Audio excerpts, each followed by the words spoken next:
this podcast, the Heidelminicast.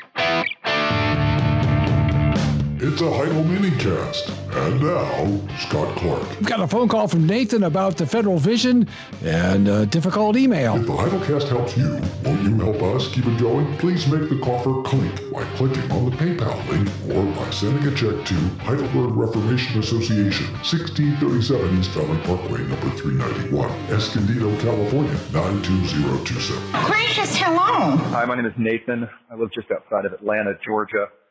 One thing that the Heidelcast has helped me with, Heidel blog, long blogs, is to get a more fully orbed understanding federal vision. We battled that in my church that I used to be a member at, was an elder at, and you really helped me to get a more better understanding of that movement, the mindset behind it, the perversion of sola fide that it brings. And as a Reformed Baptist, even though you would say I'm not Reformed enough, the vicious weed that it is amongst a congregation, polluting the law and the gospel, flattening the covenants, and turning men in upon themselves for their faithfulness. So I greatly appreciate your efforts and your work over the last 10, 15 years through those efforts. I just wanted to call and say that I don't need a copy of Law and Gospel. I've already gotten 5 free copies from Reformation Heritage to go along with my nice hardcover. I just wanted to say thank you. God bless you. Bye now. Thank you very much, Nathan. I appreciate that. You know, when I heard that call, Nathan, it got a little dusty in my study.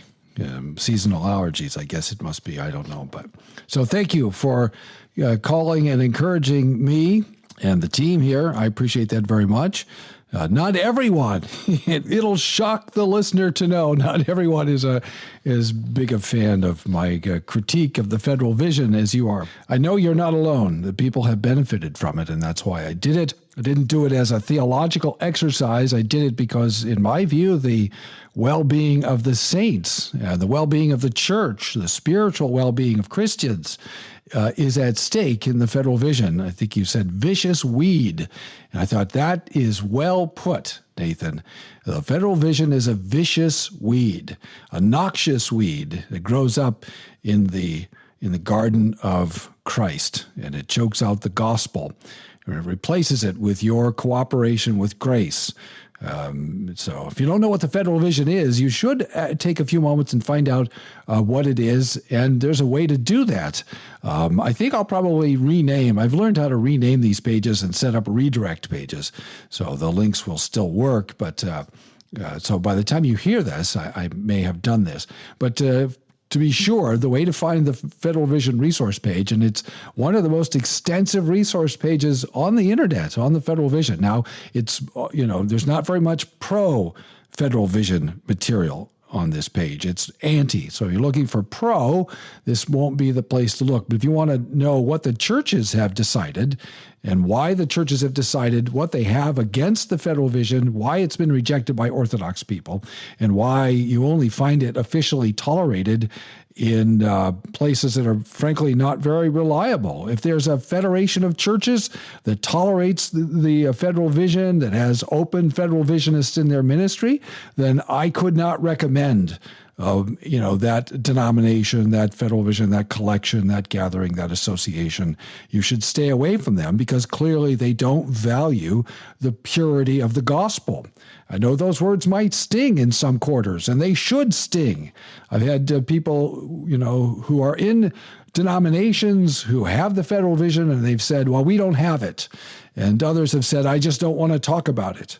And yet it's in there. And then there's one denomination or federation that's notorious for hosting. Now it's become the de facto denominational home of the federal vision, among other errors, theological and practical. And, there are lots of people, it seems to me, particularly young people, particularly young men now looking to those folks as guides for the culture war and guides for morality.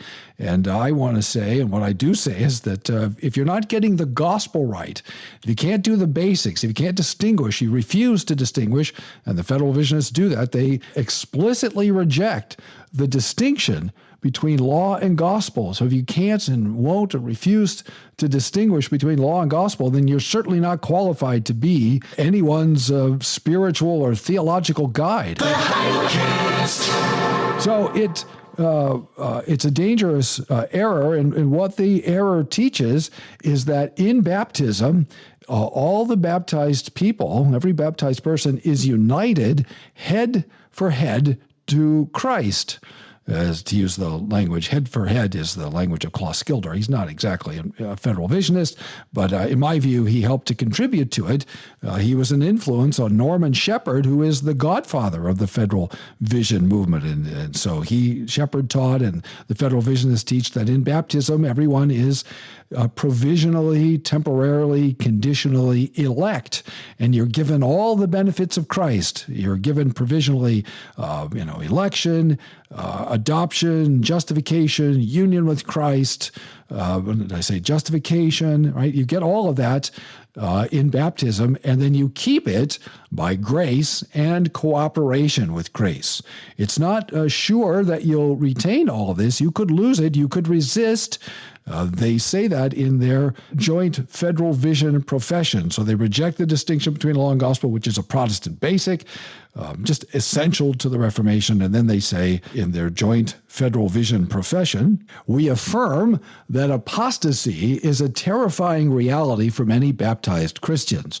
All who are baptized into the triune name are united with Christ.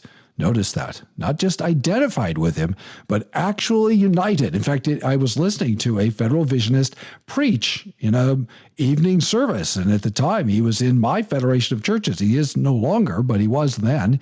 And it was in the course of hearing that evening service, I think 2004 or so, when finally the penny dropped, if you like. I realized, oh my lands, I knew they were confused about justification, but at that moment it hit me. No, they're saying that every baptized person receives all the benefits of Christ. And that's what that phrase means. And so everything that is to be opposed, the core of the federal vision error, the denial of the distinction between an internal and an external relation to the covenant of grace, is all embodied right here in this one paragraph in the joint federal vision profession. So they say, quoting again, all who are baptized into the triune name are united with Christ in his covenantal life. And so those who fall from that position of grace, now listen, are indeed falling from grace. The branches that are cut away from Christ are genuinely cut away from someone, right? Cut out of a living covenant body. Now listen to this, right? This is where they flatly reject historic Reformed theology. This is a quotation now. The connection that an apostate had to Christ was not merely external. And the whole Reformed tradition rises up and says, you're a Romanist. You've got an ex opera view of baptism. You've confused the thing signified with the sign. So that's a gross error. And that's just one of them. But that, in my view, is the key error. So they deny that there are two ways of being in the one covenant of grace, that is internally and externally. We say that everyone has an external relation by baptism, but believers have an internal relation. And they say, oh, no, everyone has that internal relation just by virtue of baptism. So they have a magical, quasi-Romanist view of baptism. It's certainly not a Reformed view of baptism. And so they have people who are elect, people who are justified, people who are united to Christ, people who are adopted, falling away from Christ. And how do you keep salvation? Well, you do your part by cooperating with grace, and you'll finally be saved. And so even Wilson does this, he says, well, people say, well, he's Orthodox on justification. Well, no, he has two stages. And on the first stage, he talks like an Orthodox person. But on the final stage, your cooperation is decisive. And he says explicitly in Federal Vision No Mas. Well done! Danger, Will Robinson. Danger. we interrupt our program at the request of the White House. This is the emergency broadcast system. All normal broadcasting has been discontinued during this emergency.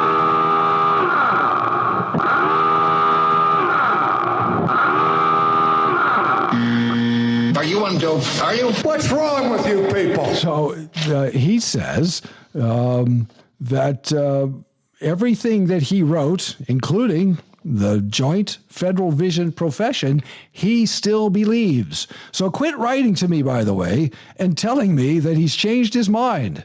I saw a podcast where he changed his mind. I don't know anything of that at all to be the case. I know what he said. I know what he's written. So I don't, smoke and mirrors is a real thing, people. Okay. So I appreciate that very much, Nathan. I'm glad that was edifying. And so if you want to know more about the federal vision, go to heidelblog.net/resources and look at the federal vision resources. By the time you hear this, the page may be renamed, heidelblog.net/FV. heidelblog.net/FV. I will try to remember to do that. And then we have questions from Brad. The Heidelcast.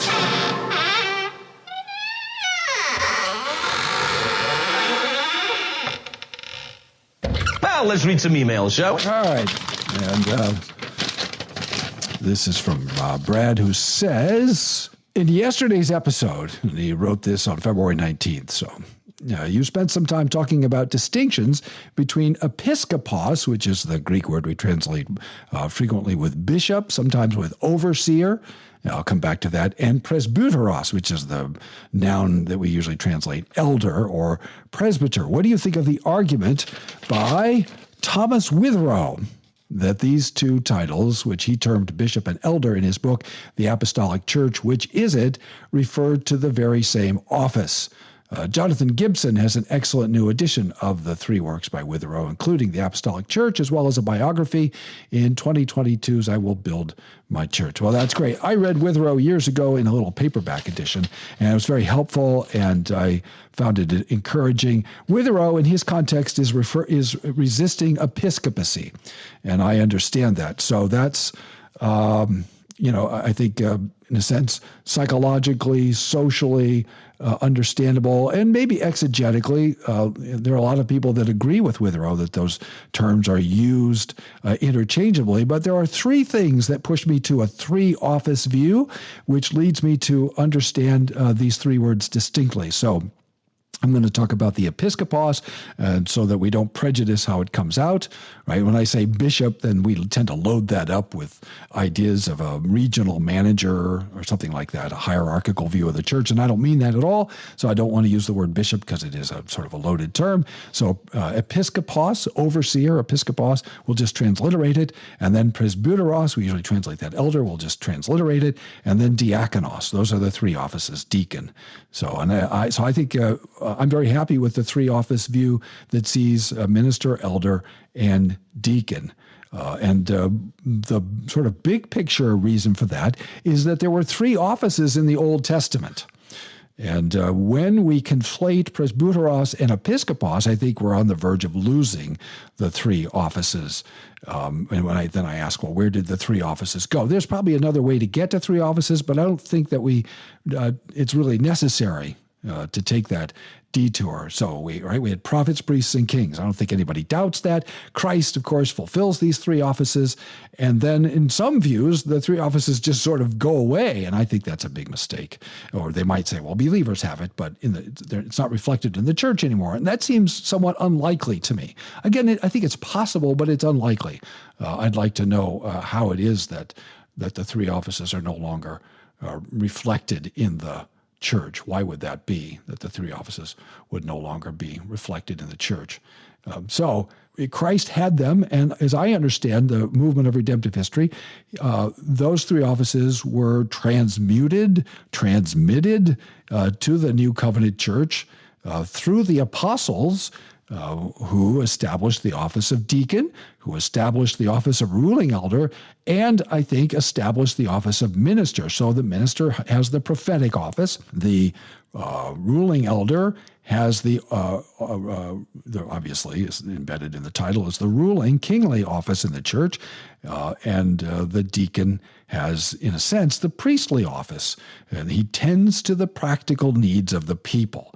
There's a fine article on that on the Heidel blog, which you can find. It's a PDF of a chapter that Dirk Bergsma wrote for a collection of essays in which I was involved some years ago, and they gave us permission to post that article online. There might also be a regular Heidel blog essay of it. We may have turned that into an essay. I don't remember, but it's Dirk Bergsma, Bergsma.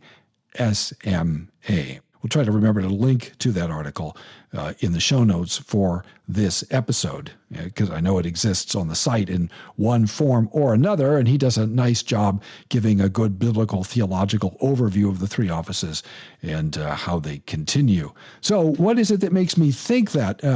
Well, a variety of things. I'm influenced by Calvin. This was his understanding that the episkopos is the ministerial office, the presbyteros is the ruling office, and the diakonos is the priestly diaconal office. In terms of New Testament language, I'm influenced, for example, I think this fits and explains Paul's language in places like Titus 1:7 and 1 Timothy 3, and to a certain degree 1 Peter 2:12, I think, reflects this. But 1 Timothy 3, this saying is trustworthy if anyone desires to be an episkopos. I'm reading from, just so you know, I usually read from the English Standard Version, but I have this just gorgeous copy of the Christian Standard Bible, and I don't even know how I got it, but it's got this marvelous, I don't know what the cover is, but it's very easy to use, and I've been sort of interested in looking at it. I'm a little bit of a wanderer when it comes to English translations, even though I've been using the English Standard Version mainly for quite a long time now. But anyway, this is the Christian Standard Bible, and so I'm just modifying a little bit. If anyone desires to be an episkopos, he desires a noble work. An episkopos, therefore, must be above reproach, the husband of one wife, self-controlled, sensible, respectable, hospitable, able to teach. I think when you say that this is the same as the presbyteros, I think you actually create unintentionally a problem. So then now you have two kinds of elders, those that can and those that can't, or those that do and those that don't. No, I think the episkopos is the minister who does the teaching, not an excessive drinker, not a bully, but gentle, not quarrelsome, not greedy, which is a serious concern in the ancient church. And today, too, I think he must manage his own household competently and have his children under control with all dignity, etc. And one of the things that helped me to see, besides Calvin and besides Dirk's office or three office argument that we'll try to post for you, is reading the early post-apostolic fathers. And one of the earliest is the episkopos of Antioch, Ignatius, who in the teens of the second century, so in the teens of the second century, writing to the churches who had come out to visit him or had sent delegates to visit him while he was on his way he'd been arrested, and he was on his way presumably to be martyred, and then either while he was on the trip or from Rome writes these letters to the churches. And one of the themes that comes up is the importance of the episkopos, and rather than taking that as a sort of central office or a ruling office or a regional office from which all the other offices descend in a hierarchical way, I think it's better to take him to be talking about three roughly parallel offices. To be sure, he thinks the episkopos is very important, but here in, for example, his epistle to Ephesians, now this is not the canonical epistle to the Ephesians, this is a post-canonical epistle to the Ephesians. This is a leading pastor on his way to be martyred. The best podcast, the Heidelcast. And he writes, this is chapter 2. These are short chapters. Now, concerning my fellow servant Burrus, who is by God's will your deacon, blessed in every respect, I pray that he may remain with me, both for your honor and the episcopois, or the episcoposes. The translation says bishops, but I'm trying to use a neutral translation. And Crocus, who is worthy of God and of you, whom I received as a living example of your love, has refreshed me in every way. May the Father of Jesus Christ likewise refresh him, together with Onesimus. That's not the biblical Onesimus. This is too far away. That wasn't an uncommon name. Burrus, Eupolus, and Fronto, which is one of my favorite names. It almost sounds like something from Lord of the Rings, in whom I saw all of you with respect to love. Verse 2, may I always have joy in you, if that is I am worthy. It is proper, therefore, in every way to glorify Jesus Christ, who has glorified you, so that you join together in a united obedience and subject to the episkopos, now listen to this, and the council of presbyters. It actually says presbyterion, but we could translate that presbytery, may be sanctified in every respect. So clearly, in Ignatius, very early 2nd century, there are three offices. There's the diakonos, there is the episkopos, and there is the presbyteros, or a council of presbyters, or presbytery. Probably not the sort of regional assembly. It could possibly be a regional assembly of elders, but certainly a college of some kind of elders. And as I've been studying this over the decades now, it struck me that, this didn't just drop out of the sky, this way of thinking, this way of talking. This reflects the early Christian reception of the Apostle Paul. And so that's how I ended up thinking of the episkopos more as a pastor and less of a presbyter. So those are the sort of the three things that led me to that conclusion. Thanks for listening. Tune in tomorrow for more from the Heidelcast, brought to you by Heidelberg Reformation Association.org. Don't forget, when the coin in the coffer clinks, the cost of bandwidth shrinks. Copyright Heidelberg Reformation Association. All rights reserved. This is a Heidelmedia production. The best podcast